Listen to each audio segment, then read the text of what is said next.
So, the Cube Microplex, 4th of April, Rack Records record launch. It's pretty limited seating, but you're going to see a load of people with wires all over the place trying to collaborate with people. We don't know how it's going to happen. We don't know if it's going to work right, but we're going to give it a try. And then on the 5th of April, the launch of Rack Records via Bandcamp. So this is the cause of all the problems. Yes. Eurorack, Modular. Yeah, absolutely. What an adventure though. It's like adventures in sound, and it's expressive, isn't it? It's a really interesting way to communicate with someone. Yeah, I was talking to somebody the other day about trying to explain Eurorack and Modular as opposed to conventional instruments. Yeah. I think the modular world is the most versatile instrument I've ever stumbled upon. And sometimes you don't know what it's going to do. Right. So therefore, you are not really the master of it. Sometimes the roles are reversed and you have to harness it or guide it in a direction, but it does its own thing. Oh yeah, absolutely. Yeah. It's a feline version rather than the dog version. Yeah, I know what you mean. We've been sort of playing together for around 4 years now, just getting together, bringing our sort of racks, which always change. So it's always interesting. And we connect with a cable. Something that's important to understand is these cables, it's not data that flows through here, it's just voltage. So really, you're kind of coercing voltage through a bunch of disparate modules made by different manufacturers, send a single cable over to connect to Steve, and which just is a gate, which gives us some sense of timing, and that's it, isn't it?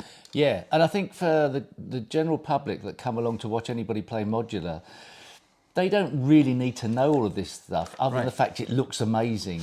But what does come out of it is dependent upon the individual and what modules you have. But the interesting thing, and I think why we're here, is the fact that when two people get together, minimum two, you don't, even more so, you don't know what's going to come out. And these conversations, this improvising takes on another role, and you sometimes don't believe it's actually you've been involved in it, because sometimes magic happens. Absolutely. And as a result of that, we decided to create Rack Records, which is basically spontaneous electronic conversations. Exactly what it says on the tin. Yeah. Top and tailing some recordings. Shortening them a little bit. Yeah, long form pieces, but importantly, warts and all. Warts and all. So no editing, no overdubs. Well, I say no editing, let's just say minimal editing, mostly in just sort of just shortening things. To go against the grain, really, most music that you hear has been, cleaned up, presented as a perfect thing to the listener. In a way, we've discovered as well, isn't it, that quite often the really lovely bits are where you've gone through some quite difficult moments before you get to the good bits, but you cut off the difficult bits, and the good bit isn't so good on its own. It's good because you can hear how it forms. Jazz-like in its form, in as much as you can be noodling along, and then all of a sudden everybody hits a groove. Yeah.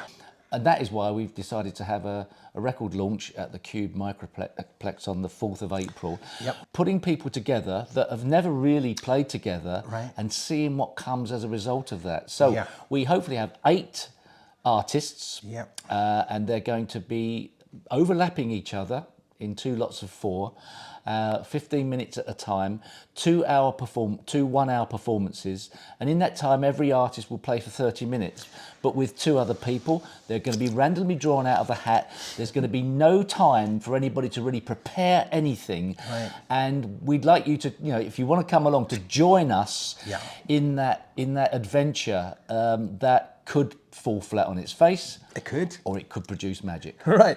And hopefully as well, we're going to be doing more Rack Records events that involve these conversations. The listener has to be generous in a way to accept the rough, the rough bits to allow the good bits to happen. And I don't think I could have ever envisaged how much fun and also joy of collaborating when these moments happen. because sometimes you can't believe you've actually been involved in it. And the end result of that is, after listening back to some of the stuff we've done, going, we need to put this out. In some way, shape or form. Not to add to the mire of stuff that's already out there, because there is a load of studio stuff out there. Let's add to a different area. Improvised, in the moment, and also the warts and all bit, I think, is really important. Yeah, I think so too. And, you know, so one of the first releases we're going to be putting out on Rack Records is an album called Polar Patterns, which is derived from the same sessions over a few days that we did, a couple of years ago now, that we've come back to and listened to and found it quite astonishing. You listen back to it, we're not quite sure who's doing what, and you know, one of the things that's fantastic about Modular is it's quite transitory. Things change, patching changes, new ideas come along. So every time you do something, it does actually represent a moment in time, a fleeting moment in time.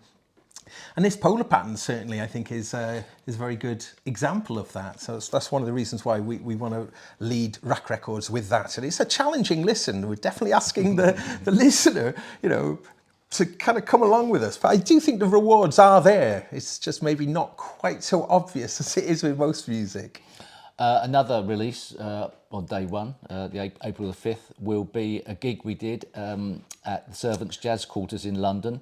The interesting thing, sorry to use that word, the interesting thing is we did that gig and we drove back home, and on the drive back we had a listen to the gig that we recorded. And at the time, I remember thinking, oh, I'm so disappointed. I thought I was rubbish on the night. I thought it was awful. Okay, a couple of listens later, wow. It's incredible. And that is the beauty of it. Never throw it away, because we're now going to put that live performance out. And I think it's got value. And that's the thing is, it may have moments where it's gone off-piste and it's gone a bit wonky, but then it comes back in with a vengeance, and that for me is the joy of it. So Rack Records, Spontaneous Electronic Conversations. April the 5th, we're launching the label. Yeah. Yeah. That's enough. That's enough.